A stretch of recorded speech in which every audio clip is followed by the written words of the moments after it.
It's Tim, Pickup Truck Plus SUV Talk. It's Saturday. It's a live stream. I'm by myself.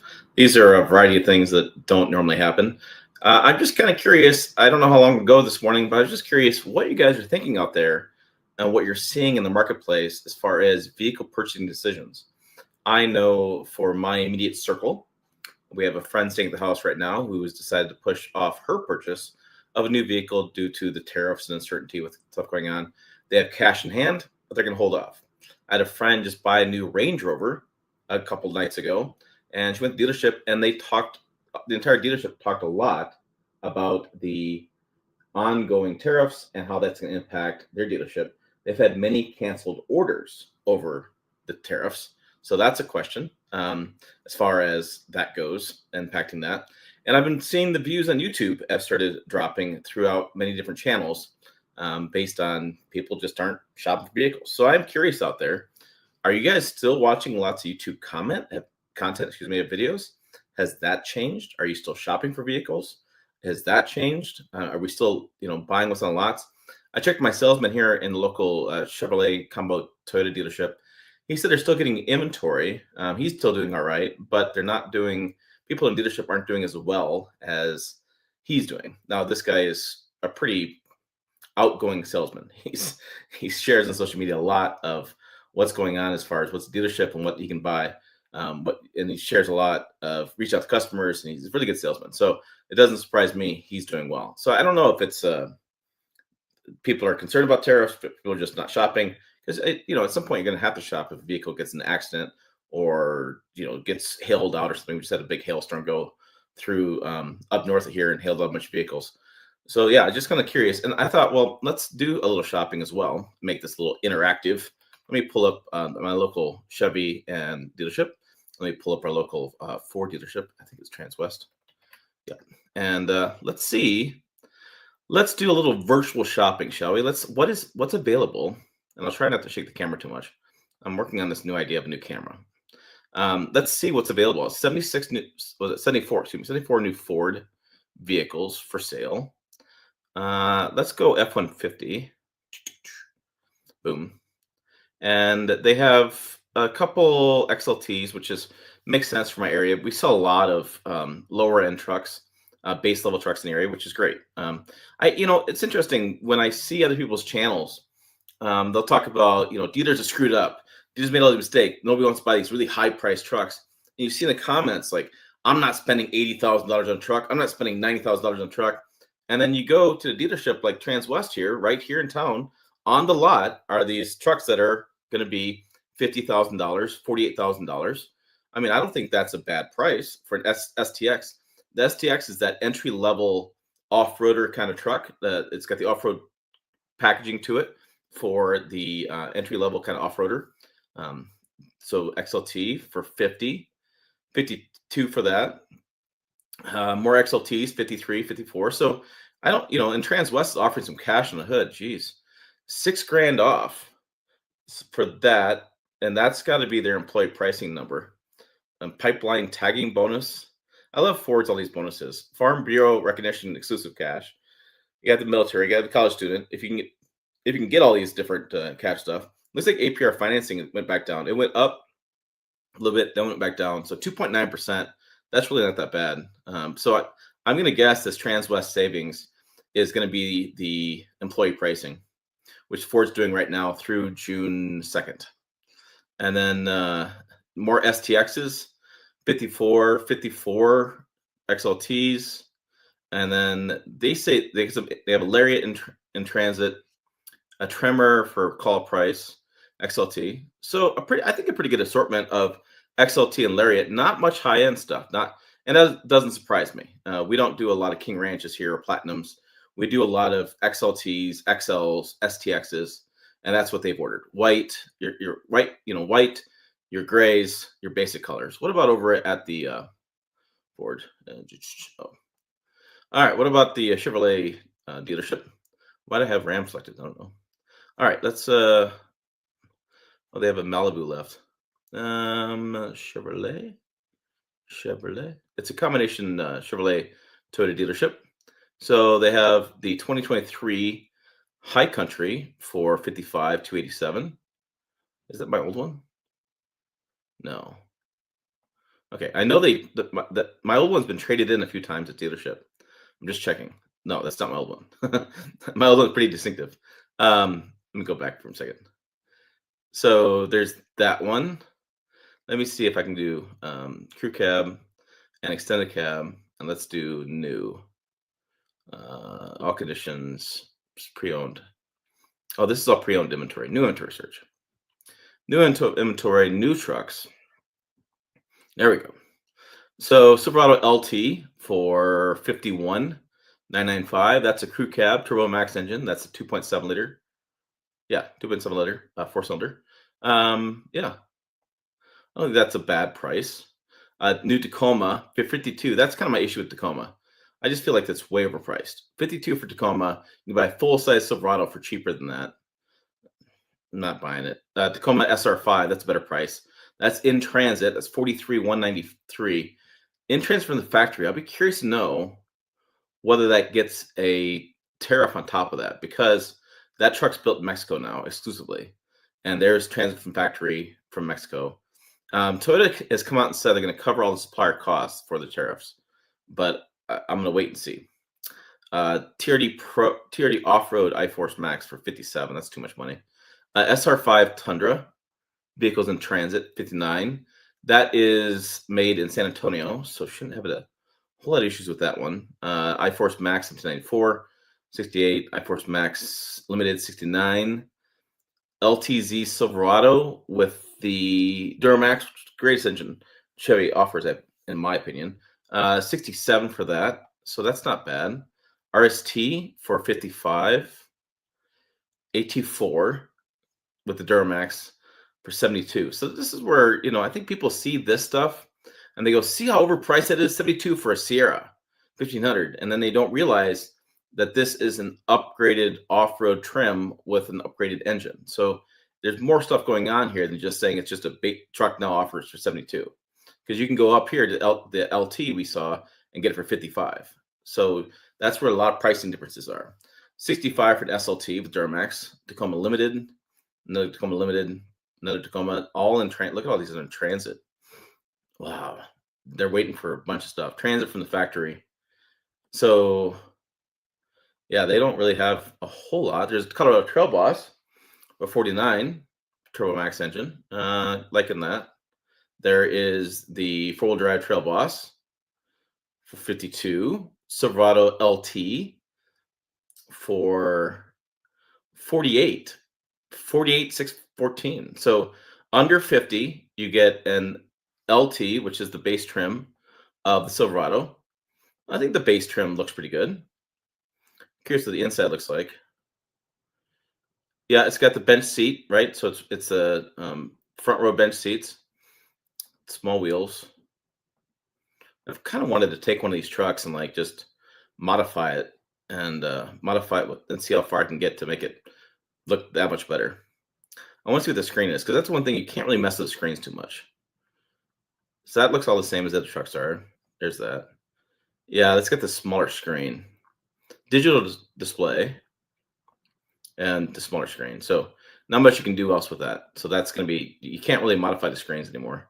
The Silverado LT for 57, that is your diesel on that. Boy, that's quite a bit of price difference. $8,000 price difference because of the customer cash. There's customer cash and just a higher MSRP. LT 49, Trail Boss 63, LTZ 63, RST 57, RST 49, 49 RST, and a custom. The custom is your really basic work truck. That's the 2500 with the gas engine. I've had a lot of people ask me questions of the gas engine. I did a video on that with my cousin's gas engine years ago, and she's still really happy with that truck. Silverado ZR2 that's with the diesel. The diesel is so much more expensive. So, I mean, it is a completely different truck. ZR2 versus custom, a lot different interior, a lot different off-road capability, a lot different tires, suspension, that kind of stuff. But it's like $30,000 difference in price. That always blows me away. And the 1-ton, no picture yet, in transit, elevation, a couple elevations for 49. So, I hear the comments like that, but I don't. When I go out there and go shopping for stuff, I don't know that it matches up reality. So I'm curious, what's going on? Let's see. Oh, the big Billy says, I feel for the workers at dealers, but the dealer owners, I don't feel bad for at all. Hmm. So I wonder if that's because you don't like dealers across the board. Is it just a general comment, or is it because it's a tough one for me? Because in my area, sometimes they're small business owners, and I've talked to some of the dealership owners in my area, and they own like one or two dealerships. They actually consider them stores more than anything else. And it's interesting because they're like me. They own a small business, and I'm just kind of curious where their thought is on that one. I know people don't like dealerships for a lot of reasons, and I've talked to some people that buy Teslas for that specific reason. They don't want to deal with dealership. It's one of the big value added propositions of buying a Tesla. Sierra 1500 Elevation, 1500 SLE, and Colorado 4-wheel drive Z71. It's got that weird color. I still don't know about that snowdrift metallic color. I'm still mystified by that one. Silverado LT for 48,614, and Silverado LT 55,290, RST 48,864, and a custom, and then 2,500 HD, and 1 ton, and another 1 ton, and the AT4. Yeah, so they have a lot of stuff in transit. And he was telling me, I called the dealership guy and this one, the sales guy, and he was telling me they're still getting stuff in, but it's coming in. It's in transit, but they're still selling their used inventory as well. And I've been hearing from different sources that used inventory prices are going to go higher as well, as insurance costs are going to go higher too, because costs of parts are going to get more expensive in the coming months. Hopefully that doesn't go through, but if it does, it's going to get more expensive. I know the end goal is admirable of moving production back to the United States. It's just going to cost. It's going to be some growing pains to get to that point. So, let's see. Anything else you guys talk about in the comments? No? All right. Well, I just wanted to hop on and see if there's any viewpoint you guys had from tariffs. I mean, like I said, I had 2 people I know that went shopping for vehicles recently. One decided not to buy anything. Another one has decided to not went to buy something, and dealership told her that they lost a bunch of orders. So I think it is impacting those. I think it's impacting YouTube views. I think it's impacting people's interest in trucks right now and SUVs. Yeah, I would agree. He says it's always a hassle. You never know what the price will be. Too much stress and time, not worth it. And the owners want it that way. I wish the owners would. I wish dealerships would get on the ball. So I can tell you from my experience, I probably bought 8 or 9 vehicles in the past 4 or 5 years. And some dealerships, like Mark Dodge, was easy. It was like freaking Amazon. I signed the paperwork here at home. I flew down there. They picked me up. I drove over. I signed 2 documents because you had to sign the VIN documents in person. I grabbed the keys and I left. It was so simple. I went and bought the Ford Ranger from the dealership in Cheyenne, and it was 3 hours of misery. So it's like, what gives? Why is it one business is really good at what they do and really efficient, another business is really poor at what they do and really inefficient? So that's where I'm kind of at. Like, I don't know that's the owners really want that way. I think it's going to be, they really, dealerships need to get better, and we need to really recognize the good dealerships. And I think that's where social media is going to help out. We need to make sure those good dealerships get more recognition, which puts pressure on the poor dealerships to improve. So like my Ram dealership in town, I can't stand them. I don't do business for them. No interest in doing business with them at all. Right. And I'm fairly well known in the YouTube world, right? For better or worse, some days, most days. But it's like, why has it to be like that? Why does it have to be, I still have to fly to get a good deal. But why do I have to fly to get a good deal? Why is it got to be so much about that? It's just, it's crazy. But guy says, not many lower trim vehicles at local dealers near me, mostly higher trims, and some of the dealers not willing to deal much, even on new 24s. They're still on a lot. I read a story, a couple days ago on Auto News. The average days on lot for dealerships is dropping. So for vehicles on lot. So what's that mean? And had some back and forth with a gentleman on YouTube comments because I'm a sucker for arguments, apparently. Anyways, um, his point of view, and we've seen this a lot. I've done a lot of videos, kind of on a lot of topics. And my viewpoint is, I covered the UAW strike, I covered COVID semiconductor shortages, I'm covering the emissions news, I cover the tariff news. I'm going to cover it all because it impacts you as a consumer. When you're trying to go out there buy something, you need to know what's going on. I had my cousin reach out to me. She's like, what's going on with these? What's going on? Dealership's kind of being weird. I'm like, well, there's tariffs going on. She didn't really understand the full impact. So I think that's important. That's why I do this job. But I read on the days on lot is getting less. So typically, I think the average was like 90 days on lot, and now we're down to 70 and getting lower. That means dealership inventory on a nationwide scale is shrinking. And his point of view was, we were talking, it was a video I did on the supplier disagreement.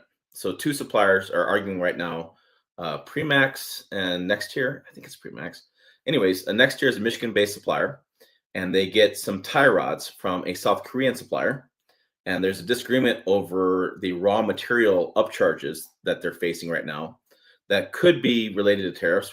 It's pretty unclear, but we do know there's tariffs impacting globally. There's tariffs all over the place. It's not just the United States. So raw material costs have gone up. Nextier, Primex sued Nextier because they want more money or something like that. And Nextier sued back because Primex isn't shipping the parts. The parts don't get here. GM can't build vehicles. And this gentleman's point of view, and I've seen this a lot of time on TikTok as well, and different comments, was good. Well, maybe GM can stop and fix the issues they have and stop putting out junk. I've heard that comment time and time again. And I find that kind of interesting because there's a lot of happy Silverado customers. But I think the echo chamber of the internet, echo chamber of social media, makes you think that everything they build is junk, that every transmission's failing, that every engine's got lifter issues, that every engine's got this and that. And they have a separate team that deals with warranty issues. And they have a separate team that deals with manufacturing issues. So it's not like GM is so short-staffed, they need to stop the factory to fix things. That's an interesting statement. But his point, what he said, well, there's thousands of trucks in dealership lots already. Who cares if they stop production? And I'm like, but you want to have inventory. And he's like, well, why would you want to have inventory? Well, the truck's just riding on these lots. I said, well, and I guess the analogy I was going to tell him, and I didn't get this point, was think of this way. Think of it like this. Say you own a shoe store and you have a shoe inventory and you need to have shoes for customers, right? You need to have white ones and black ones and green ones and red ones. You need a high top and low top. You need dress shoes. You need heels. You need all kinds of stuff. You need different sizes. You need 7.5, you need 7s, you need 8s, you need 9s, you need 10s, 11, 12, 15s. You need to have a variety of inventory. So when a customer walks in, you have something to present to them. So when it's the same idea with a dealership. If a customer walks into a dealership, you need to have blue ones and red ones and black ones. You need to have crew cabs and extended cabs. You need to have different engines. You need to have a variety of trims. And you need to buy vehicles, like the gentleman said, in this area, it's all high-end stuff. You're going to stock your lot with what sells in your area. If you live in an expensive area, say you live in Manhattan or you live in south of Atlanta where all the basketball and hockey players live, you're going to have some high-end vehicles in your lot because that's who your customer is. So you have a variety in the lot. So you want to have inventory. The best stores, like Mark Dodge in Louisiana, they had inventory coming out of their ears. They were parking stuff on the grass, on the sidewalks. I mean, they're stuff everywhere because they wanted to chase volume. They want to have you walk in that store, they had something for you. You're going to see something, you're going to buy something and go home with it. So they want inventory. And they pay not full price to these trucks. Dealerships pay what is the term for it? They pay a little bit of money. They pay basically the interest on what the truck values at, a small amount of money to be able to have that truck in the lot. And they don't want to call other dealerships to find a truck for you all the time because that takes the time of the salesperson. You have the transport person who's got to do it. You got to type that at a dealership. Then you got paperwork and shipping it back and forth. It's just they want to have the vehicle for you. So they want to have time on a lot. And then what happens is like the gentleman said, the 24s they weren't playing ball on it. Well, if I know that I'm not going to have much inventory coming in, and this is all the inventory I have, well, I don't want to really discount these because that could be the only sale I'm going to have on those. I'm not going to put discounts on those because I'm going to make sure that I have um, keep that at a higher price because I may not get that truck again. It's like, I got size 9 of a really popular shoe. I'm not putting a discount on that one because, man, I don't need to. It's really popular, and also, I may not get that shoe, so I'm gonna make sure I have that. So that's what happens to dealerships. Dealerships are just like a retail store. It's the same idea, same concepts. I think a lot of times with dealerships, we do a lot about we make them in this grandiose idea of something different of a business, or it's just a commission-based sales retail place, and it's interesting when you talk to dealership owners.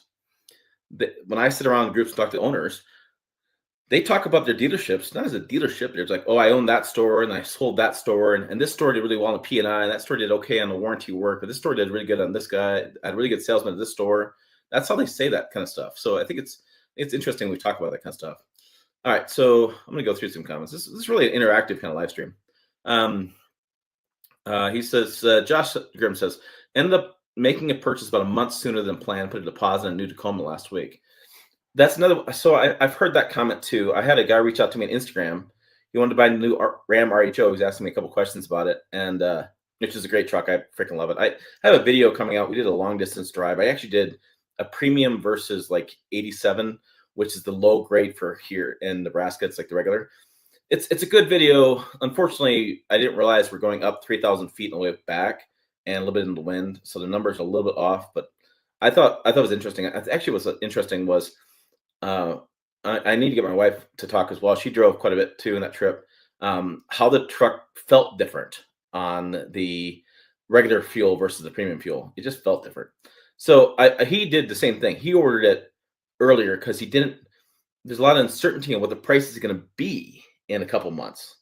So it was like, well, people were on the fence. I know dealerships had stories where March was a really high traffic um, period for them, and like Edmonds had a lot of website traffic because people were really shopping for vehicles. And then kind of some stores are done all right in April, and other stores I'm hearing not doing great for sales. And it feels like people are on the fence. I know my dad wants to buy a new Lincoln Aviator or Nautilus, one of the two, and he's like on the fence, but he wants to do it because they have employee pricing until June 2nd, and I just found out the other day they're going to maybe raise pricing. So I told him to hold off, but I may change my tune on that. I may tell him to go and buy something today just because, again, uncertainty. So Link says, I visited a couple smaller manufacturers last week. They're worried when the big automakers start to buy U.S. steel, as they will buy all the steel we can produce, forcing smaller companies to go elsewhere. Phew. Boy, I'd be worried too. I follow a lot of different news around this because it impacts my business and impacts, you guys out shopping. And the aluminum and steel tariffs are going to be interesting. We've gone through that before. That's not new, but people remember what happened in 2018, and because we did that before, and there's people that are wondering if the same thing's going to happen. Same thing with farmers. Right now, farmers are getting just freaking hammered, and they're hoping they're going to get they basically kind of got some bailout money before in 2018, and they're hoping they're going to get that money again because they're getting it's not good. And I live in a very farm focused area, and so a lot of my news is farm, focused. I'm really cognizant of it, so I've been watching that stuff quite a bit. So I want to make sure people are okay. We'll get through this together. Josh Gardner says it's absolutely changed when I was going to buy. I was going to buy in May or June when the tariffs were announced. I bought it a month ago. So you moved up. Yeah, I can see that. They said March was a big month. So the question is, if you moved up to buy a vehicle sooner, are you still watching videos on YouTube, or has your interest on vehicles waned? That's kind of my question. So let me give you a little backstory. I had just had the worst quarter since 2020 with this business. Views are down, revenue's down, ad rates are down. I just had Mitsubishi just canceled a press loan. A press loan is a week-long loan I get for a vehicle. I do a review. You guys watch the videos. That's how that stuff works. Mitsubishi just canceled all the press loans nationwide, and I just had a Mitsubishi loan. It was supposed to be for Tuesday, got canceled, so they're pulling back. So they're not, and press loans are essentially it's a form of advertising for the automaker. So they're pulling back advertising in that way. And I talked to my other colleagues on different YouTube channels, and they've all kind of shared the same thing, that they are seeing a drop in views. They're seeing a drop in revenue. Now, I've diversified like crazy, so I'm fine. But I am seeing the core business have less overall views, and I'm also curious too. Like, are you watching less? Are you less interested because of all the noise going on? Because there's a lot of noise going on right now, and it's tough sometimes to take. I know I have to like leave the office at times just because I got to clear my head. I heard that the maybe you're saying LZ0. You heard that the LZ0, I'm going to guess what you're saying, which is the diesel, is going to be replaced with hybrid motors 26. They're working on a plug-in hybrid motor. I know GM is. Chad, hit me back. Is that what you're talking about? I got some information on that too. Tesla is not perfect, but I like the thing. I think I like it better for the purchase experience. Wait in line for 5 minutes, sign papers. They give you a key card and you drive away less than 20 minutes. Yeah, I would love to see car purchasing be more like Amazon, be quicker.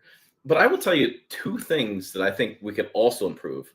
Have you bought a house ever? Oh, I bought and sold 2 houses, and each time it's miserable. So house buying is terrible. And then the other thing that I just noticed was buying a cell phone. If you go to the store, like I went to a Verizon, what a mistake. Because like they want to download stuff, they want to update you put your screen protector on, do this, do that, and they got to get everything ready to go and all that kind of stuff. And I'm like, oh my God. So I'm never going to go up buy a phone in the store again. I'm going to buy it. You can do it now. You can buy it through Verizon. They ship it to you. You can do all the stuff and you can ship it back. Ugh. But yeah, car buying is terrible. So Chad's talking about the LZ0. I figured you were. So what GM has talked about doing is they're talking about coming out with a plug-in hybrid version of a truck. GM's done hybrids before. They had a Tahoe and a Silverado and Sierra back in the early 2000s, late 1990s, early 2000s. It wasn't very good. They're talking about doing a plug-in hybrid version of that. It's going to be interesting to see if they can actually pull that off, because China just put a ban on all exports of magnets, which is a big deal because you need electric motors to make a plug-in hybrid work, and hybrids need electric motors. They are developing a licensing system for that, and it's very much unclear how that's all going to work out. So I would anticipate that there's nothing they're going to do in 26.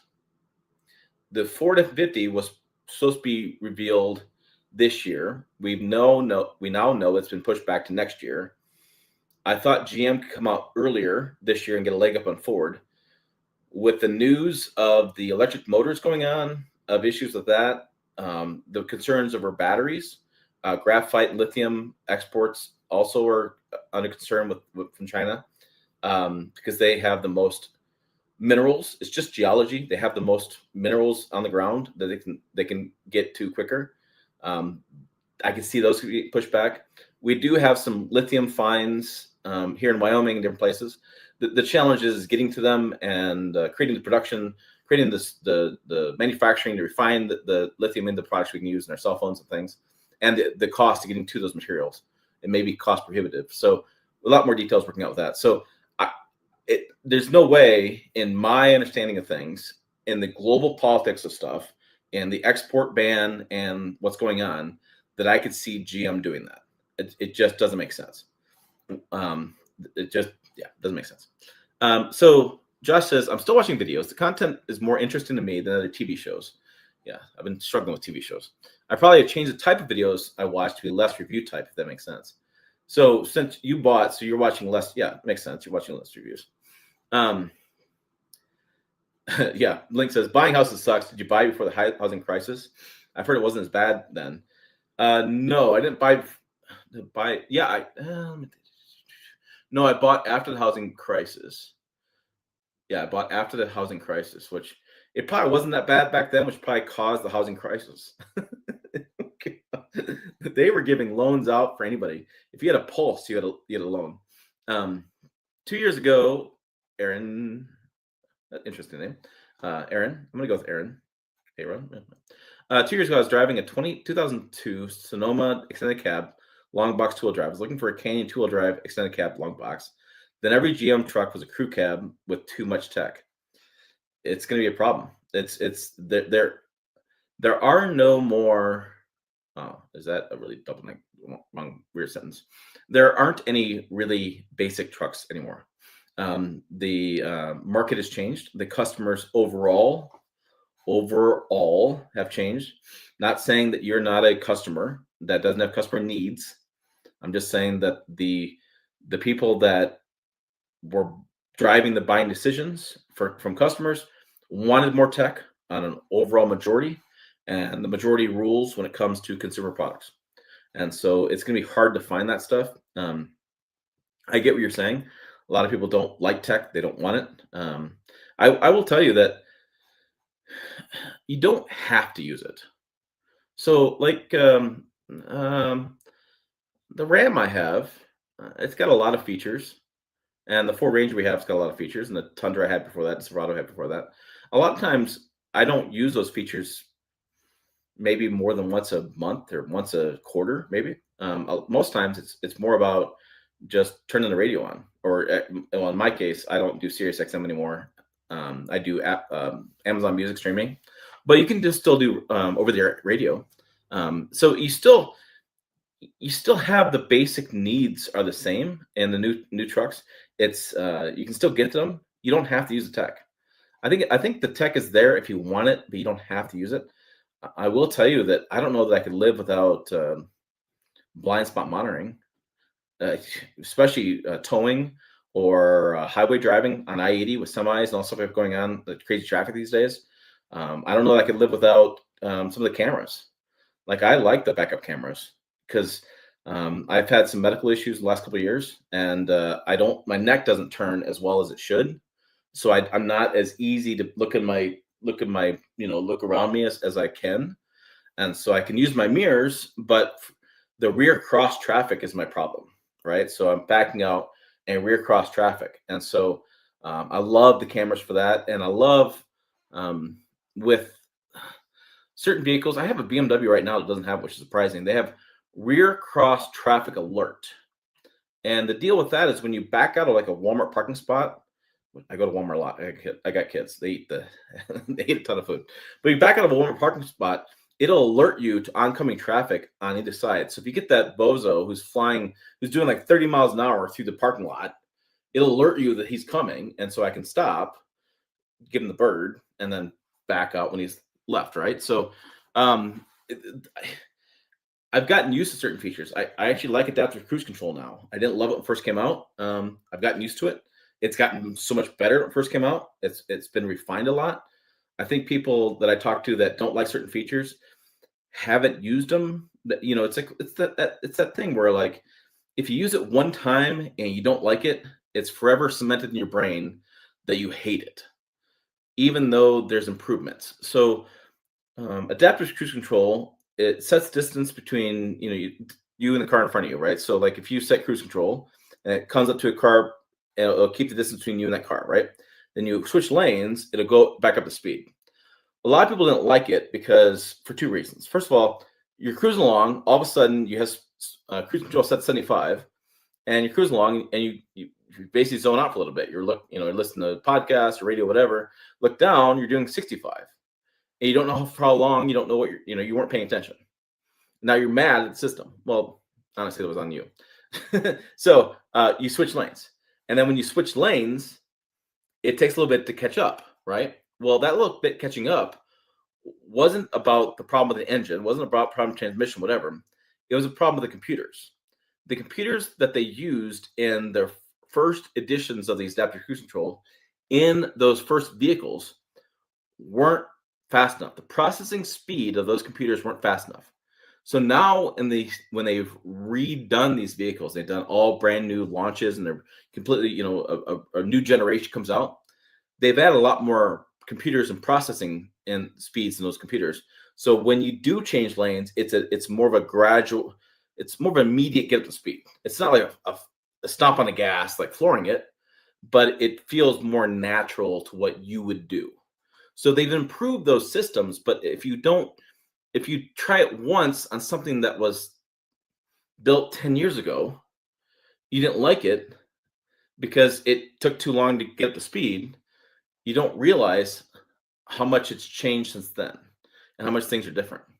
And it was interesting because the BMW picked up my wife's friend she's in town from Hawaii, and it's got the 360-degree camera built into it. So it shows a picture of the car, and it's got little cameras that you can press on. It's got a camera on top, and so when you back up, it actually the car backs up on camera. Okay, so it's got a camera on one side and a little split screen, and it shows this camera backing up, like a little car backing up. And she was like, "How do they do that? Do they have a satellite in the air, like pointing down at this car?" And I'm like, "No, they don't. What they do is they take the cameras and they stitch them together and they make one image. And so as you back up, it recreates the image each time because it's taking each of the images, stitching them together. So it's really handy for like curbs, toys in the yard, bikes, cats. Cats like to run in there. Really nice to be able to see that around you to make you a much safer driver.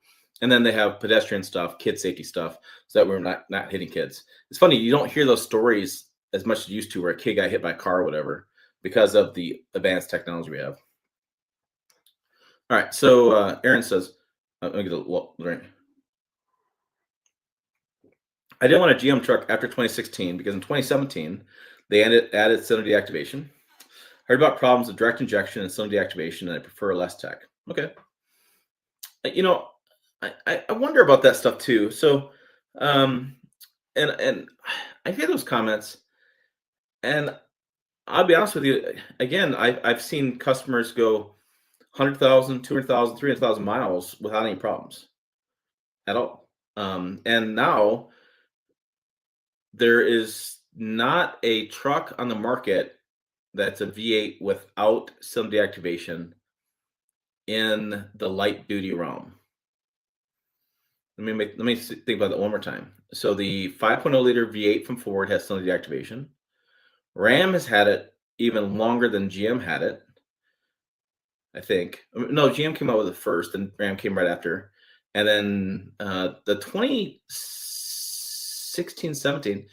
Actually, I think GM had it before that, and then in 2019 they changed it to dynamic fuel management. So it's been a thing. Now you can get a cylinder deactivation kit that will take care of that. The thing with direct injection that I find interesting is I did a variety of stories in that a couple years ago, and because there was a issue with carbon buildup before it gets after the injectors or before the injectors. So the circulates around and it goes back in, and you have buildup. So carbon buildup on the manifold. And I did some stories in that and looked into it. And people were telling me that it's a widespread problem. People said it's a massive issue, it's widespread, and you're going to have all sorts of problems with this. And they said you have to do the walnut blasting. The only way to have some deactivation is to have port injection as well, because port helps clear the carbon buildup issue. And you have to have the walnut blasting that fix all that stuff. And so I looked it up. I looked for walnut blasting. I went my dealerships here. I Google searched it. I found one shop in Kansas City, Missouri, which is about 23 hours from here.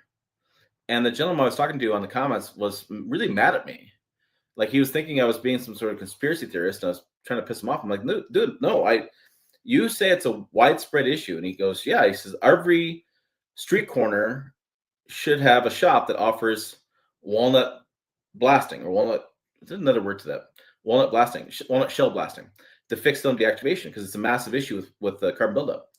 And I'm like, if it is a massive issue, like you say, which I'm not going to argue with that point with you, why isn't it more widespread for shops to have repair?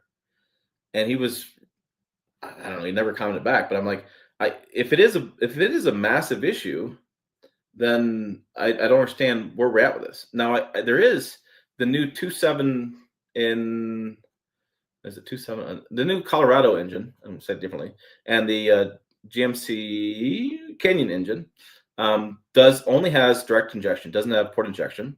Ford offers a variety of engines that are interesting. They offer a 2.3 and a 2.7. One has direct injection, one has direct injection and port injection. So they're not consistent with it either. And when I was talking to Toyota about it, they do direct and port injection. And I asked the engineer about it, who does that, who oversees the program.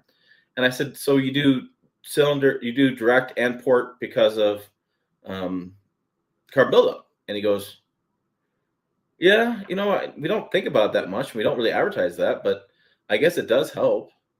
It's really not a big issue for them. And the Colorado engineer, the engine engineer for that TurboMax engine, he's like, I have photos and charts showing that at 300,000 miles, 400,000 miles, we don't have carbon buildup.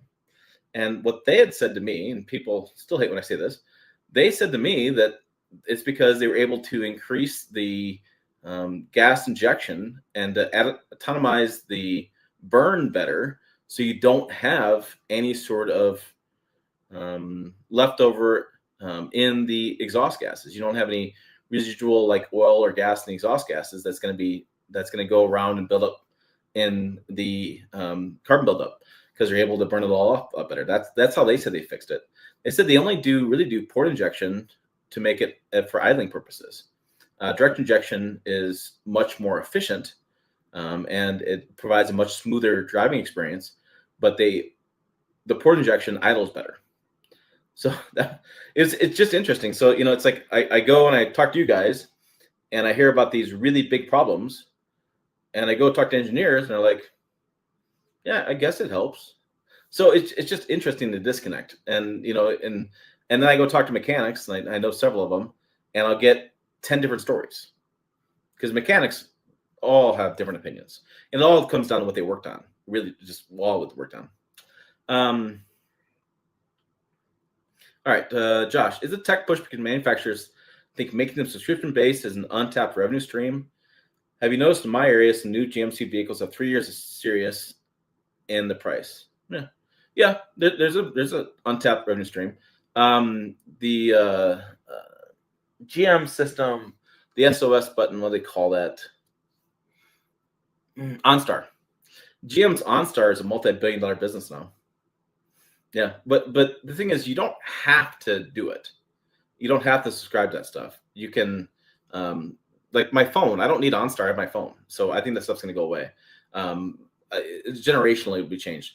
The other thing that's going to be about it is this next generation of consumers, the 20 to 30-year-olds, they overall, I hate making grandiose statements.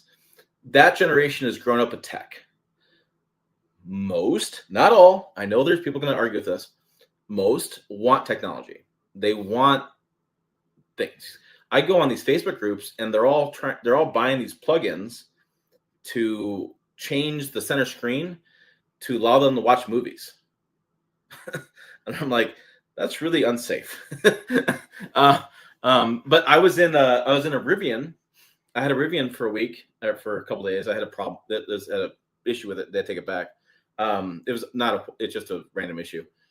The Rivian, I could watch Netflix while parked, because that's what they want to use that screen for. Which while you're parked, and especially an EV that uses like no power, and you're running a movie, it wasn't a bad idea. I'll give them that one. So I think, and I also think it's from an automaker standpoint, it's cheaper to offer one screen for all. and the prices of screens have come down so much. So I worked at Best Buy back in the early 2000s, and we had a 50-inch Pioneer plasma TV that was $10,000.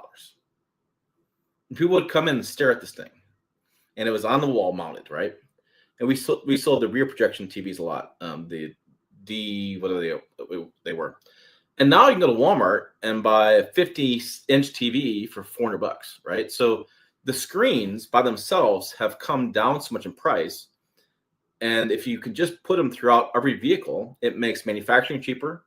You can buy them at scale, which makes that cheaper when you're buying at volume, right? So you buy a bunch of them, and then you have one dash setup, and you're not going to worry about making changes to that. And then you have one price point for everything. So it used to be bigger screen was optional, bigger screen was optional. Then they started just making it standard across the board. And I think it's just because customers just wanted it, and they were just optioning that stuff anyways. I remember years ago, I went to the Ford dealership and talking to them in town about some stuff. And I said, "Where's this Ford truck that has the roll up windows and such?" I mean, they still offered it as of 4 or 5 years ago. Roll up windows. It had manual locks, and they told me, they're like, "We didn't order that package anymore. Nobody even wants that. The construction guys don't even want it. Nobody wants it." And that's when Ford dropped that package a couple years ago because it was more complexity in manufacturing, cost them more money to offer that package than what they made off of it, and nobody was really ordering it. From my dealership and then talking to them as well, Ford company, they were like, "Nobody's buying this." And I talked to my dealership; they weren't buying it. And I know my dealership's a small dealership. I understand that criticism. So nobody, nobody's doing that stuff anyway. So why not just offer it across the board? It's cheaper. Um, I'll tell you, an underrated tech feature is a 400-watt, 120-volt plug in the rear console. Keeps batteries charged. A crock pot's cooking while Hetty is failing Easter dinners. Yeah, I thought the Power Boost F-150 with the power on board, with the plug into the welder, with different hookups there in the bed, and I love the way Ford does stuff because they have actual plugs with inverters inside the cabin, so you just plug it right in. Is a really good thing too, and so I'm surprised more brands aren't offering that. And that's the one thing that's frustrating is you see something you like in a Ford or GM or Ram or something like this, and you're going, why can't I have that in everything? Why does GM have really nice bed step, but Ram doesn't have one? Why can you get Ram boxes, which are a nice use for some people, but you can't get that in a GM? It's frustrating. Aaron says, "I live in Alberta. I found a 2016 Canyon two-wheel drive extended cab, long box manual transmission, Ontario. Wow, that is a unicorn. I drove 3,500 kilometers to dealership. My experience is great, and they were helpful. Good. I think this one thing's good. There are some bad dealerships, but I think overall, there. Let's say it differently. There are some bad dealerships. I just think from a social media standpoint, we need to find the good dealerships. I wish there was a list we could just go to. These are the good dealerships, in and out 20 minutes, good experience, and just here's your list. Make things a lot easier, like a automotive Yelp section. All right, CW. I haven't seen CW around for a while. How you doing, buddy? Hey, Tim, what are the downsides, of any, for a Silverado LT Trail Boss with 3-liter Duramax? I tow a small RV, 21 foot, 4,400 pounds, dry weight. Downsides. I mean, you're going to skip some gas stations. So if you want to have snacks, you got to make sure you buy those beforehand. If you pee a lot, it's going to be a problem because, again, you won't be at the gas station. All right, look. Your real downside is that thing's going to drink DEF like crazy. So when towing with that Duramax, it drinks the DEF, and I'm not sure why. It just does. So make sure before you leave, swing by your Walmart or Target, whatever you got, your O'Reilly's Auto Parts, whatever you have in your area, and buy an extra couple jugs of DEF. You don't want to keep DEF jugs in your garage like year round. DEF can expire. If I remember, there's a video I did years ago that still gets lots of views, talking about the DEF. It's not there's a date on the jugs. It's not an expiration date. It's something else. I remember right. But just buy it fresh. It would be my opinion. So if you're gonna go tow, which you plan out ahead, right? So you can, it's Monday and you're gonna tow on Friday. So just swing by the store, get a couple jugs of Def just in case. Check your oil too. There is a known oil usage on with towing. It's known. GM knows it. It's a tech Bolton. I've had people argue with me. I'm like, well, GM states that it's a known issue, so it's I don't know why. It does. It's not a big deal. I didn't use that much when I towed, but just have maybe an extra container of oil, like one, and maybe a couple jugs of Def, depending how long you're driving. Just keep that in mind. You'll have no problems towing that camper. No issues at all. It's going to tow like it's amazing. It's a great engine. Just those two issues. As much as I'd like to hate some deactivation, my Hemi averages 20.5 with it and on, and 18.5 off. Wow. That's the first time I think I've heard anybody actually talk about sim deactivation really having a difference in fuel economy. I also think the cam lifter failures are due to idle time and engine design more so than sim deactivation.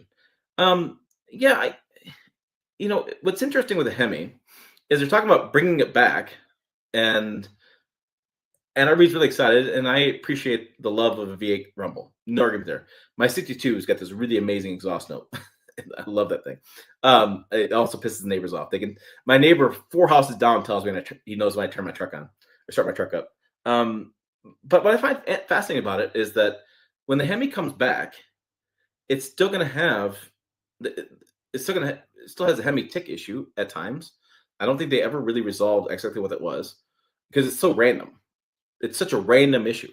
They could build like 1,000 trucks and get one that has it. It's a really random issue. It's going to have the mild hybrid setup because the last couple of years of the Hemi coming in production, it had the e-torque system. It had that as standard. There's no other option, and it had some deactivation, and so I think it's interesting because when I watch the videos from people talking about, oh, the V8's coming back and you can't have a 6-cylinder in your truck and all this kind of stuff, and I'm like, okay, that's fine, whatever. Everybody's got their things to say about it, but I'm like, people don't remember some of the problems that they had, and it's fascinating to me. Anyways, sorry, little tangent. The 2.7 Silverado has direct injection and sim deactivation. Yep. So the idea with sim deactivation is that it's going to turn off cylinders when you don't need them and turn them back on, and they've really defined that. Remember years ago, you used to have a V4, I think it was or in a V8 symbol on the dash. And so when it from 8 cylinders to 4, it would like show you on the dash. And now the DFM system is so complex. You can actually drive down to like 1 cylinder. It's crazy. And what I've said is that I'm always thinking to myself, like, if there was a known issue with, say, direct injection or sim deactivation, and if there was a known issue, and every internet said known issue, right? And every forum you read said known issue, and every video you saw known issue, right? Wouldn't we see that more in real life? Wouldn't we see massive recalls? Wouldn't we see dealerships service base filled with trucks getting service? That's always my question, right? So people always come to me and they say, Tim, emissions equipment on diesel trucks are completely unreliable. They're terrible systems. And I ask them, okay, what's unreliable? And they're like, well, DEF pump went out. You had a part fail. Okay. I mean, parts fail all the time. Like, I'm not diminishing your issue. Not at all diminishing your issue.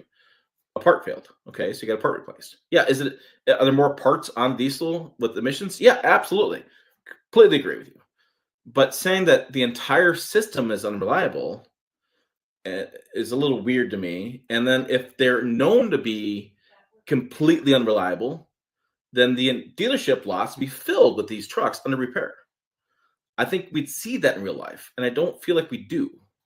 And I guess that's my point, is that I feel like I'd be getting emails every day from people saying their truck broke down. I feel like we'd see semis on the side of the road all the time. I feel like we'd see, trains having issues. I feel like we'd see issues and recalls all the time. And when I look into it, and I go on Facebook groups, and I go on forums, I read the comments, I read other people's channels, I watch other stuff. When I look at this stuff, I see people had issues when it first came out. And I talked to engineers, and they're like, yeah, the systems first came out were terrible. 2011 was awful. It was crap. The stuff they built in 2011 was crap. They were all in a rush to get these systems out because they had to meet the basically the Supreme Court ruling, meet the EPA guidelines because they were forced to from the Supreme Court. That was terrible, and they all admit their systems were awful because they're in a race to get everything ready to go. And ultra low sulfur diesel just came out, and the DEF system just started going. SCR was coming, and it was a mad rush of technology. Well, now we're 14 years past that, or whatever, depending on when stuff came out, when you want to add your years to. And when I talk to owners now, yeah, you may see a guy with a Ram diesel or a Chevy diesel or something here and there who had a DEF pump go out or had a DEF tank. I heard a couple of stories of the day. A couple people have some DEF tanks got replaced. Apparently, there's a bad batch of DEF tanks. But I don't know. When I see all this stuff in the comments and I see this stuff online, these videos, and how everything's terrible and everything's awful these days, and then I go out in the real world and I look at stuff and I talk to real customers, and I talk to real mechanics, and I talk to real dealership mechanics, service managers, I just don't see the same stuff that you're seeing. And so I just disconnect from me. Ford has a patent to send commercials to the screens in your vehicle. Yeah. They still access your vehicles so you can't escape commercials, benefit of the screens from manufacturers. So I turned it on for my Ram. My Ram's got an option for it, and I turned it on to see what the commercials were. And you know what they are? They were you can click the button to go to Mopar to buy accessories. And then I could click and turn it off. That's all it was. So I wasn't really thinking that much about it.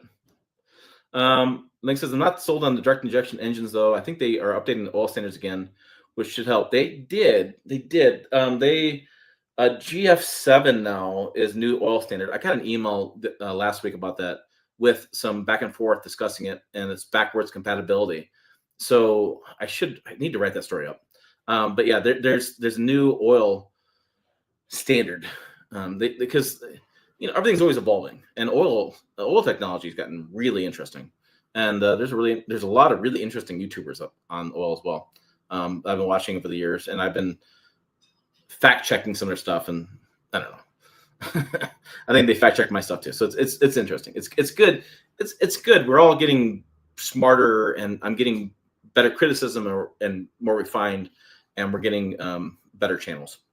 Bob B, who's got a great avatar. Is that what we call these things these days? A little picture.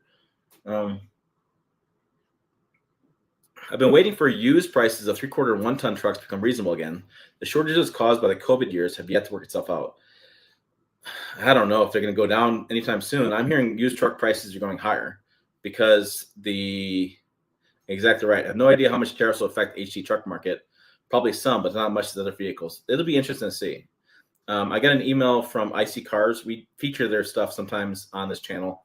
They are a basic cars.com site. They did a study, and they figured that the used car pricing was up $5,000 already from tariffs across the board. So I don't know. If you have less dealership inventory for new, that's pushing people to buy used because they can't find what they want new, which that demand in the used market creates less supply used, which will drive up the used prices.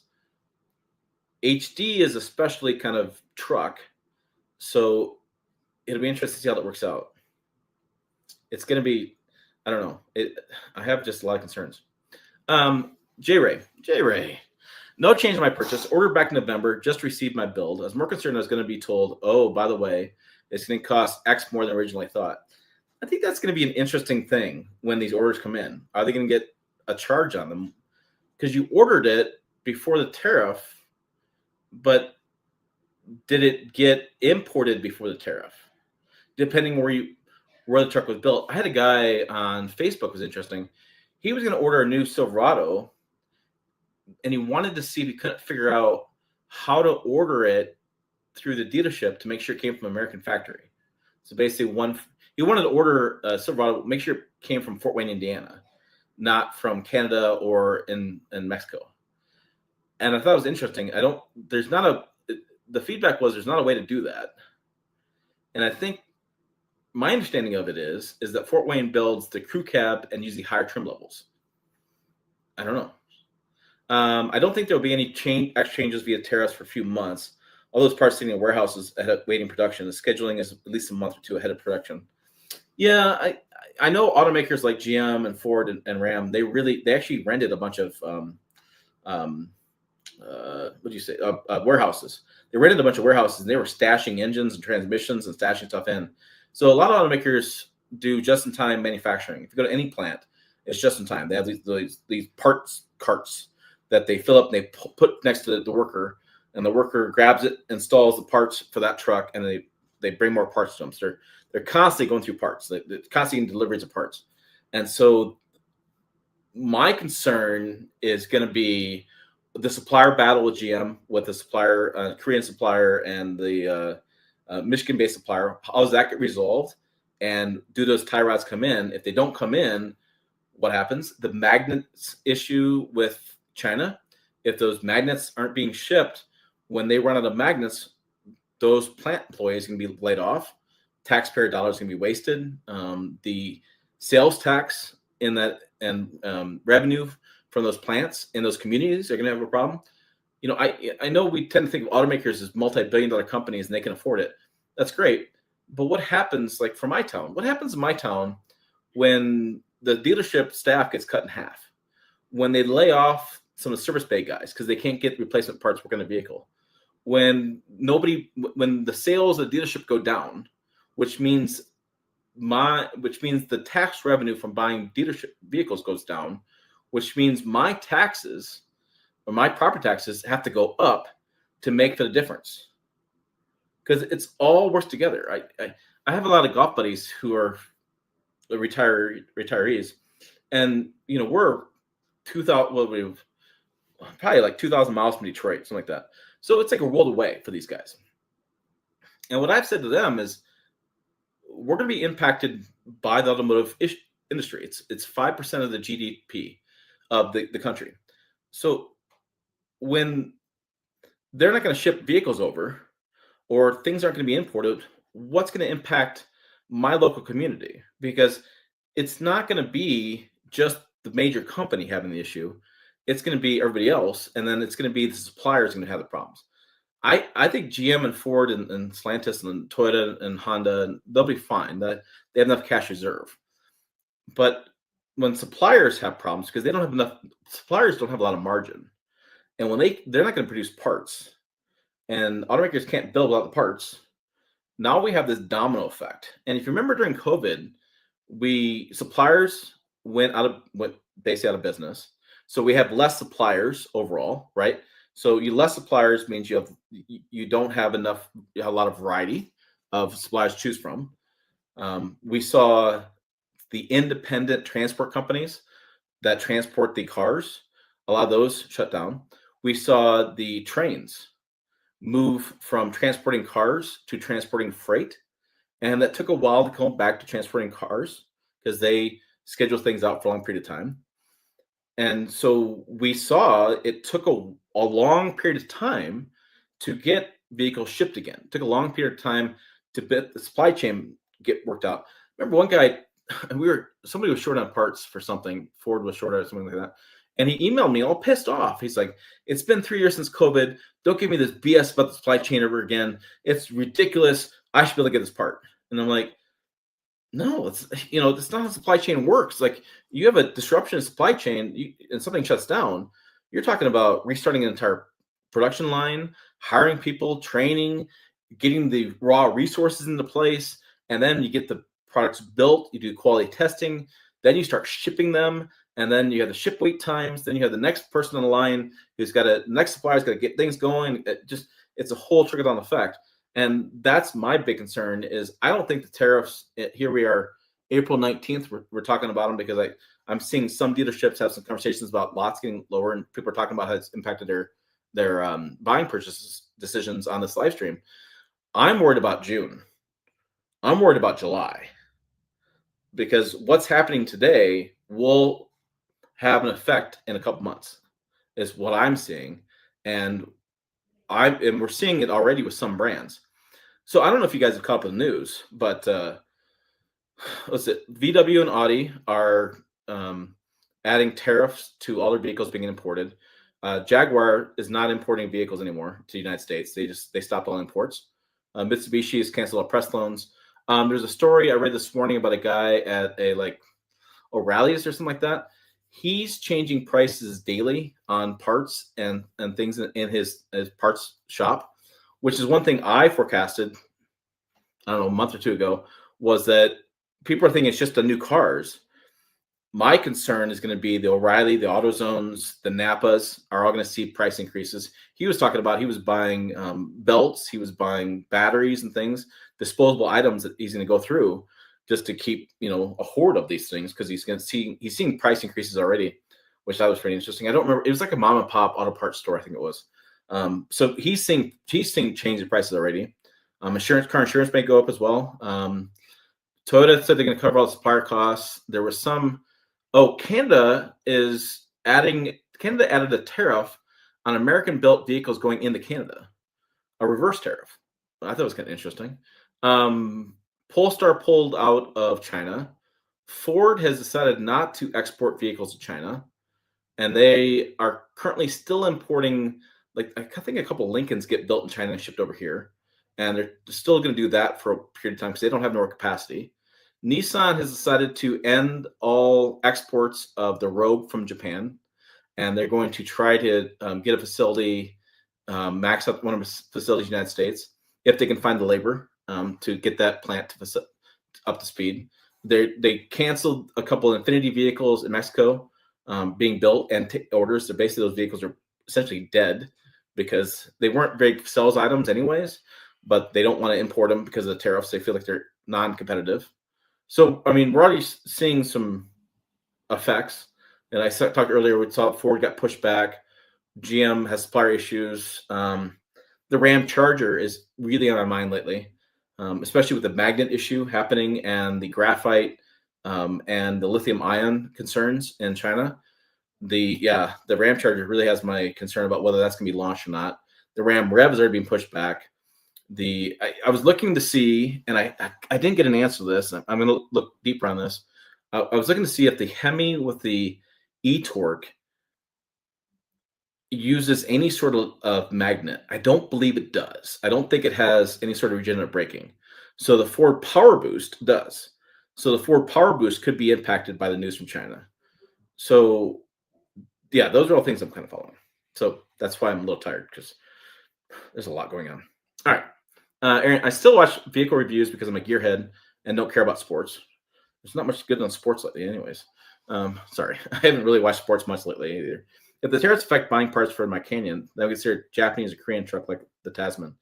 I'm hearing that there are some parts issues because, like we talked about that. Hi, Tim, you're doing an awesome job. Hey, Ken, thanks, buddy. Ken is a great supporter of the channel. Big fan of Ken. I'm like Ken Love. CW right def. Yeah, I can live with that. They need 10 speeds, 10 like some 410 speeds. No, it's the weirdest thing, CW. GM has had a really good run of luck with their 10 speed, and Ford has had some really shitty luck with their 10 speed. I don't know. It's a weird thing. And there's a thing. I can grab it. Hold on.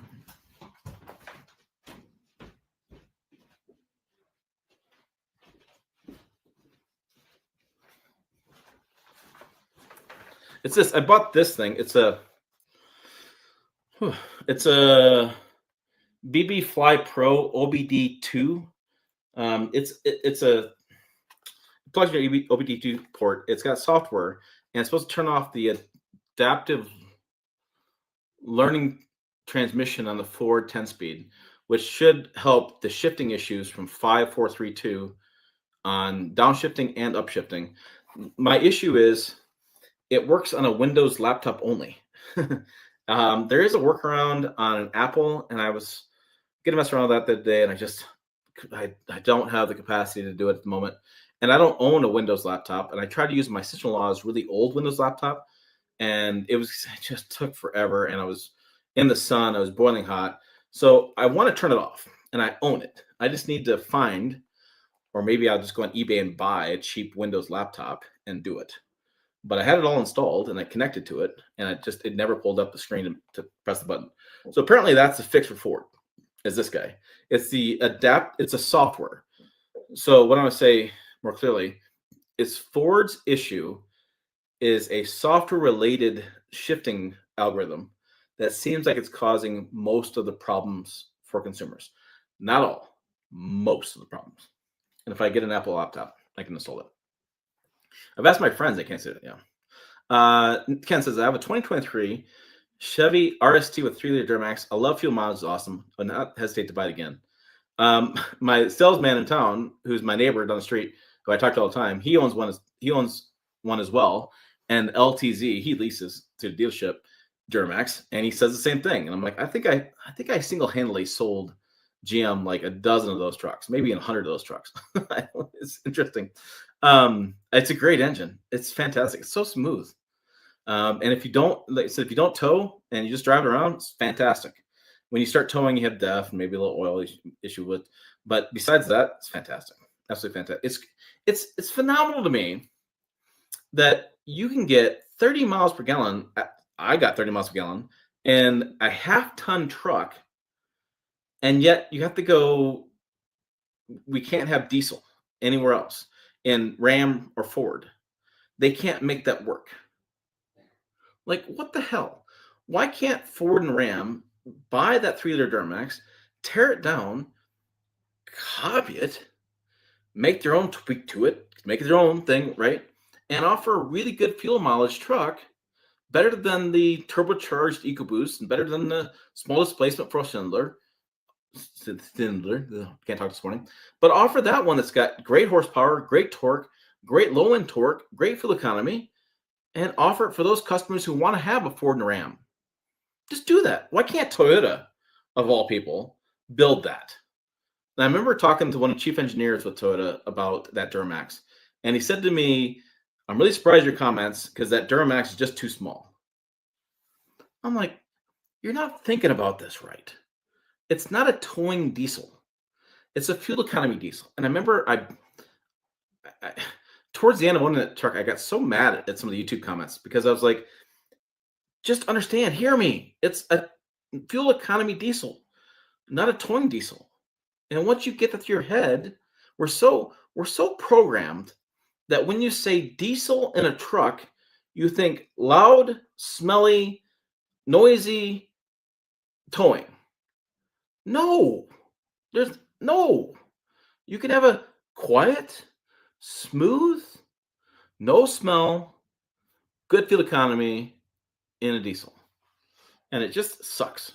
It's okay. Soapbox disengaged. All right. So I'd like to see Stellantis update the Hemi to have a dual overhead cams like the 5.7 liter Coyote or 5. Is it 5.0 liter Coyote? I'd like to see the Hemi updated as well. I think that's the one issue is that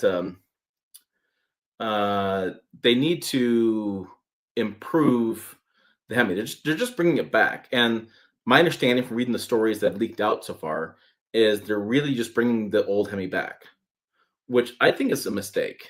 And I was sitting with some of the Ram executives at dinner once, and they were like, we have to have a V8, and they're so mad at Carlos Tavares, those guys. It wouldn't surprise me if they had if there was no love lost with Carlos. So there was some cheering going on when he was fired, because there's a lot of people at Stellantis did not like him and his leadership at all. But I find it like, if you're going to bring it back, improve it a little something. Don't just rush to bring it back, because the Hurricane is a pretty good engine. And the guys I'm talking to that have RHOs and that have the new engine, it's a lot of fun. I've had issues with my transmission doing. Not sure what he said. Not sure. Oh, I have not had any issues with my transmission. Yeah. I was like, wait a minute here. You shouldn't have any issues with transmission. All right. Fuel shut off is the worst thing ever. Fuel shut off.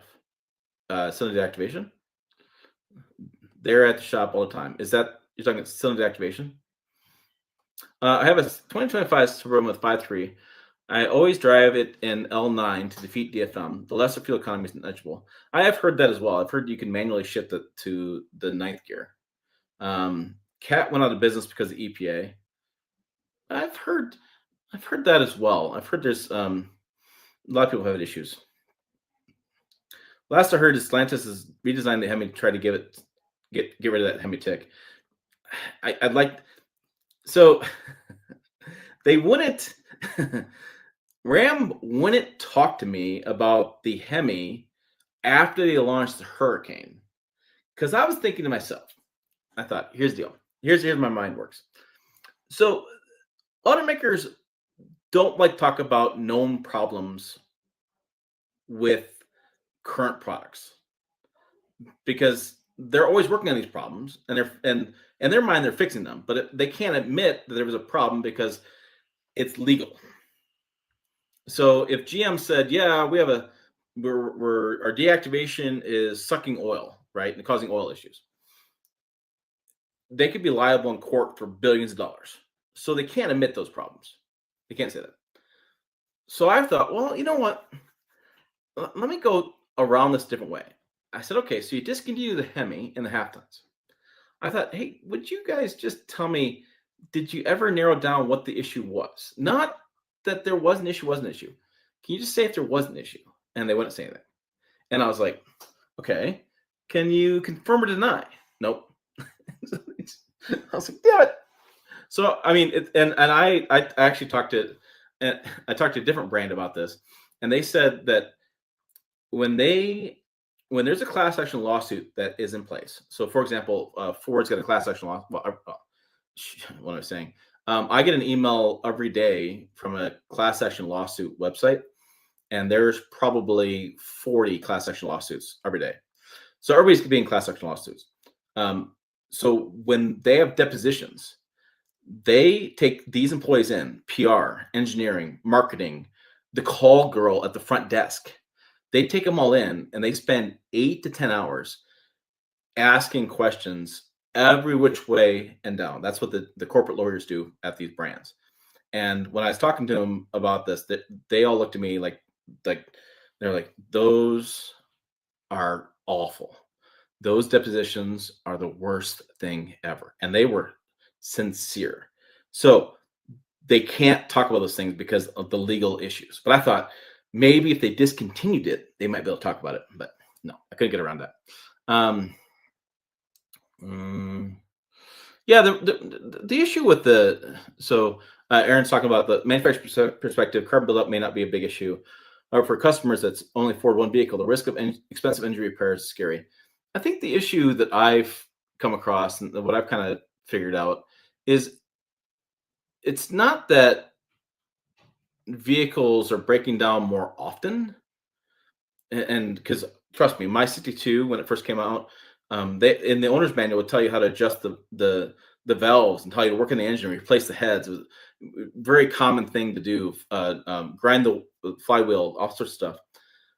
I would say that the problem now is when a vehicle breaks down, it's really expensive. That's the problem now.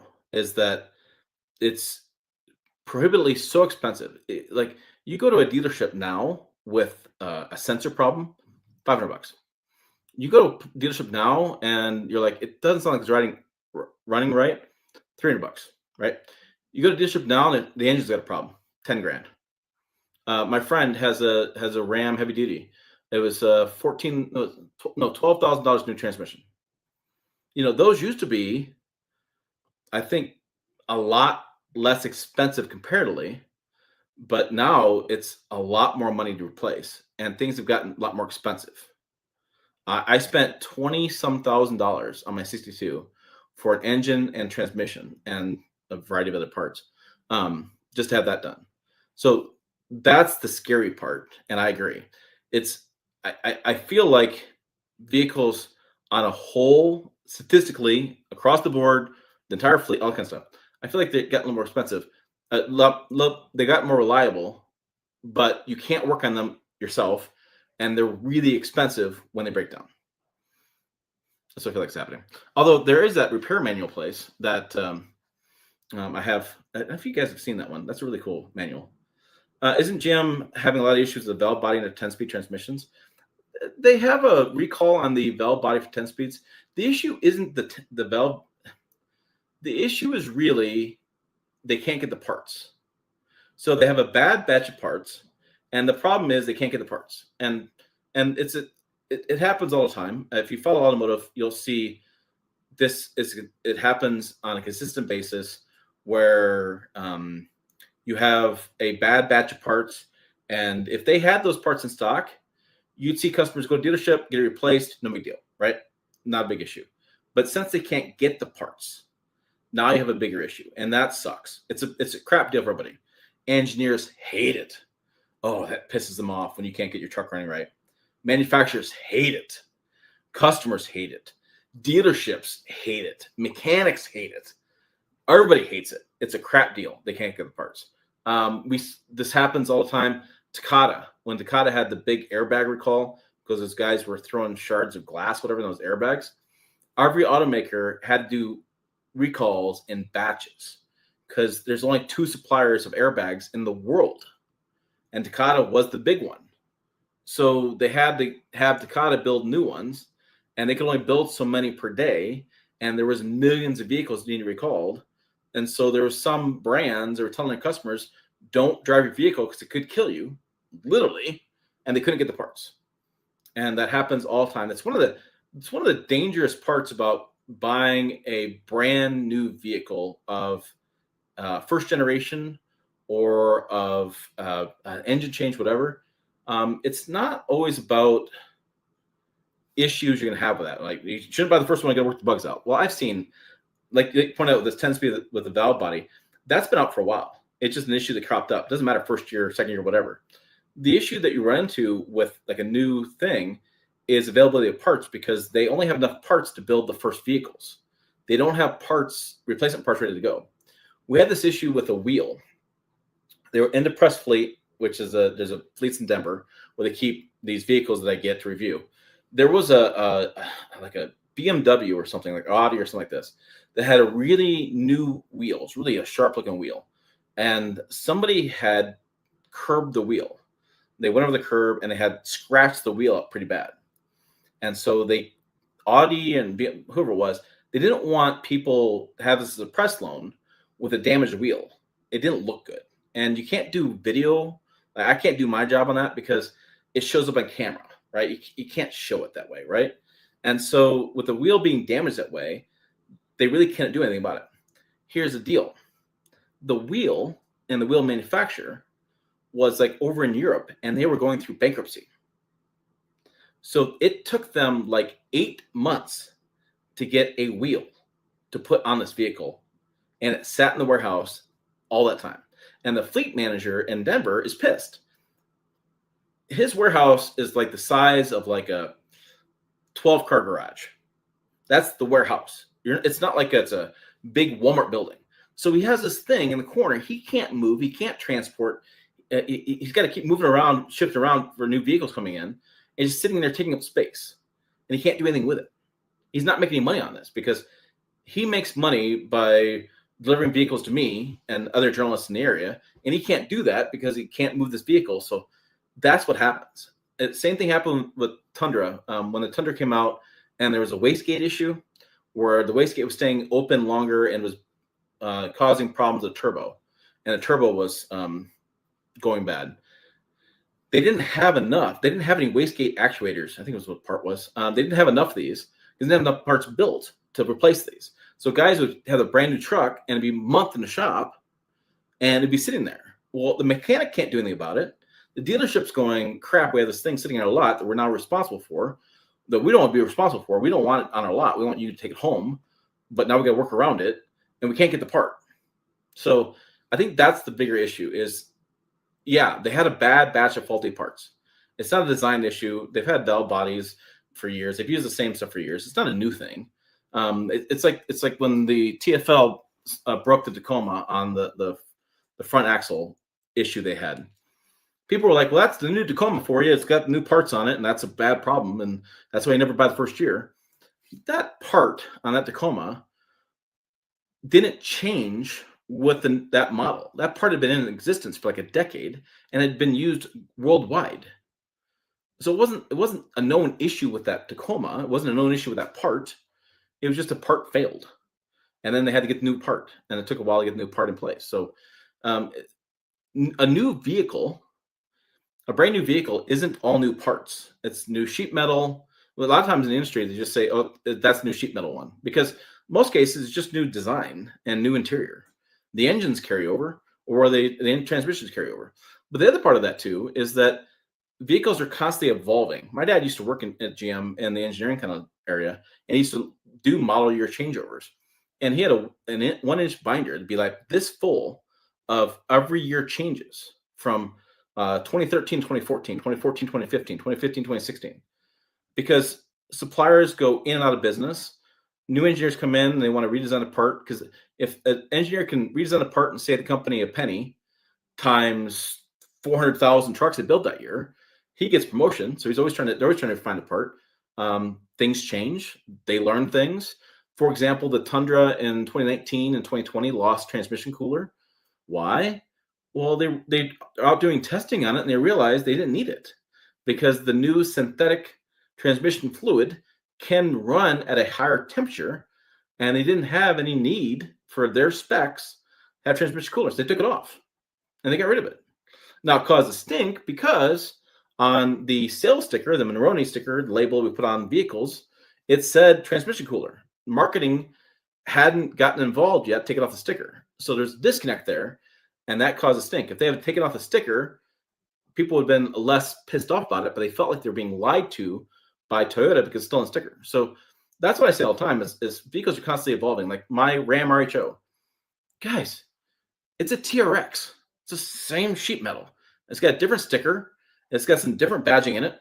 And it's got the engine, the high output Hurricane engine from the Grand Wagoneer that came out a couple years prior.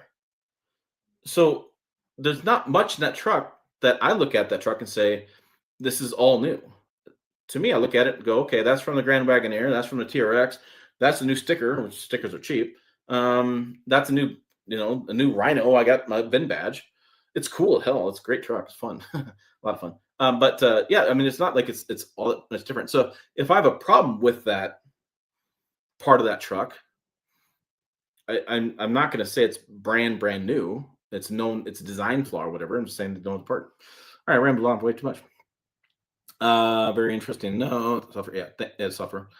Those that keep the GM 3-liter Duramax long enough to have it replace the oil pump belt will give a bunch of their fuel savings back to mechanic. Yeah, it's probably true. It's interesting. That oil pump belt, it's very controversial. And I've talked to the engineer twice. I've had him on the interviewed him twice for this channel, and he is probably more angry about it than you guys are. And people are like, "Well, how's that possible? He's the one who did it. He's a dumbass." He didn't have a choice. The spec for the sound in the cabin was a certain decibel, and he had to make a choice. He couldn't meet that decibel by using a chain. Couldn't do it. Couldn't meet that decibel by using gears.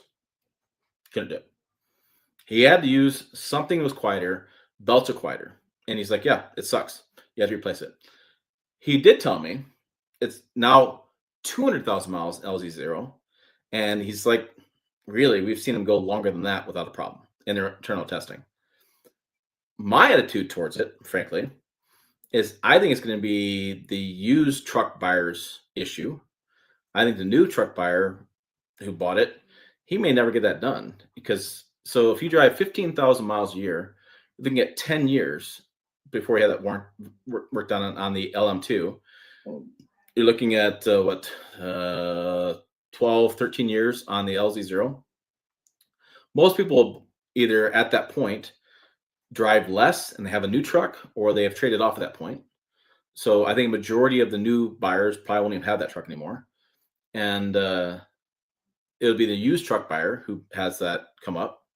And I would bet money the used truck buyer is going to ignore it. I don't think people are going to service those things. I think there will be some that will, but I don't think majority of people are going to service that. Frankly, this is going to happen. Do you know if the 25 Bronco has the updated 2.3? I've read online that got the new engine for the Mustang, but haven't seen anything from Ford. I haven't heard anything about that from Ford. It's going to be a lonely wolf here, but I'm just waiting for more EV trucks for a decent price right now. I feel like the car market is just a complete wreck, and the best case action is not to buy anything. Angel says it's yeah. Well, I'm like 15 minutes behind. Good morning, happy Saturday. I meant Oh, okay. For me, I'm not in the market, but I'd love to buy a new truck, but a job income is necessary first. Yeah, that'd be definitely. Uh, okay. When did the 5.0 liter F-150s add some of the activation? What year? Is it 24? 24, I think it was. 24, 23. When you have a bad batch of parts, the last thing the company wants to do is replace a bad part with another part. Yeah, so they have to. Yeah. Oh, he's got another comment. There's this. He says there's a cycle. A supplier performs well, so you give them more work. Then they give you more work. Then that they become a bad supplier. Yeah. I was thinking you were going to say that they do a product test, new part. They have to make sure it meets the requirements. They got to figure out what went wrong. They have to cycle it. It was really good when Toyota did the recall for the engine for the Tundra.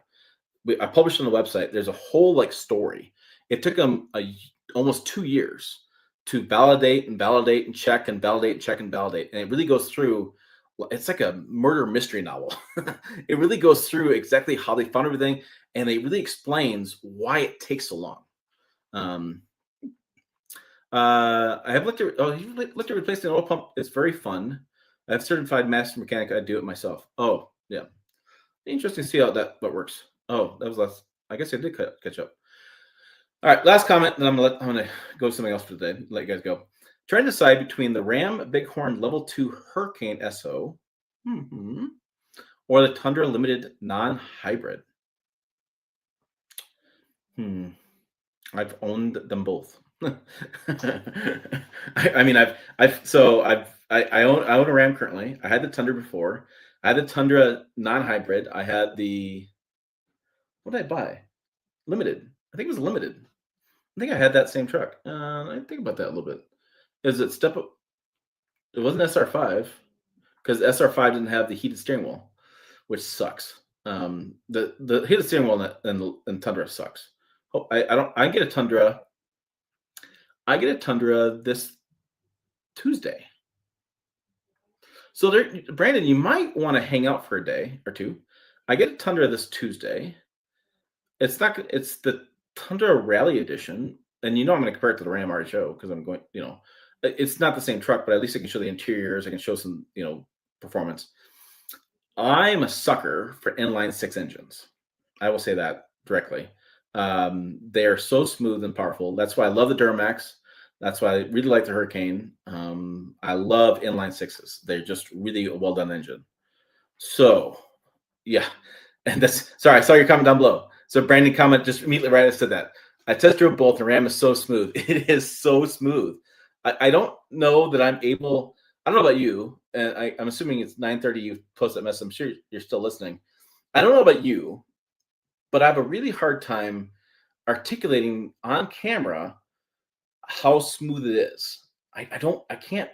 It's hard to explain to people that it's smooth. You have to go experience it, and once you experience like you have, it's very clear how smooth it is. Um, it's so smooth, and the high output is so fast. Or you have standard output. The standard output is pretty good. The high output's like wow. The RHO is really fun. I would. I like the interior of the Bighorn better. I like the exterior of the Ram better than the Tundra. I'd go Ram, frankly. I like Hurricane engine better. I like the styling, and I still think the Tundra, for me, still has some issues. I don't like the seat cracking issue. Still, apparently, is happening. I don't like how the weather stripping in the back doesn't meet up. I don't like the center screen still.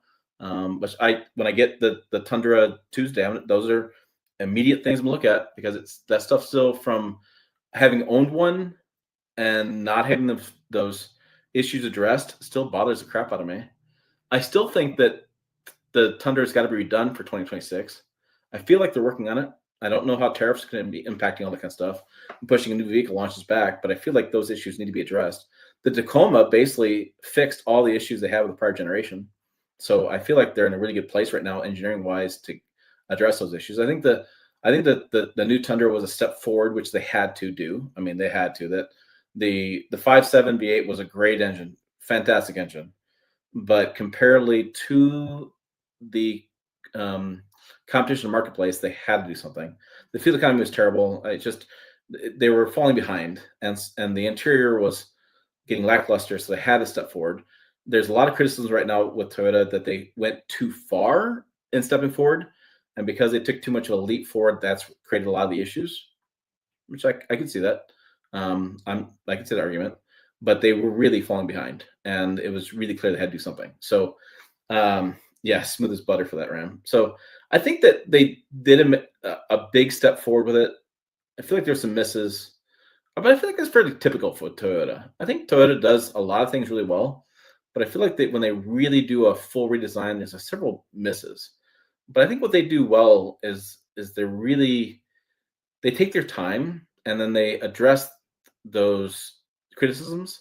I think they really listen to their audience. I know the engineers listen to me and they get mad at me, but that's fine. But I think they listen, and I think they really go back and they make bullet point items. The customer said this, they fix that. I mean, I think other brands will just ignore the problem and come up with something new. Where Toyota's like, okay, we're not doing something new all the time, but we're going to address the issues that people have. I just think it's a different way to do business. Yeah. Santiago, 200,000 service intervals based on infinity. If you're buying a truck that old, there's probably some other part in the engine that'll fail first. Just change the belt then. Yeah, exactly. I thought to myself, like, if you're going to be in there anyway, just change the belt. Yeah.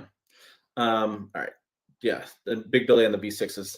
I don't like the V6s. I like the V8 or an inline six. The V6 just no. I'd rather go hybrid, especially an SUV. Hybrid or turbo SUV is much better than V6. It's faster. It's more fun. All right, that's what I got for you. An hour and a half of me talking. So hopefully you're driving where you're doing this, and you're in a great location where it's a nice, warm, sunny day.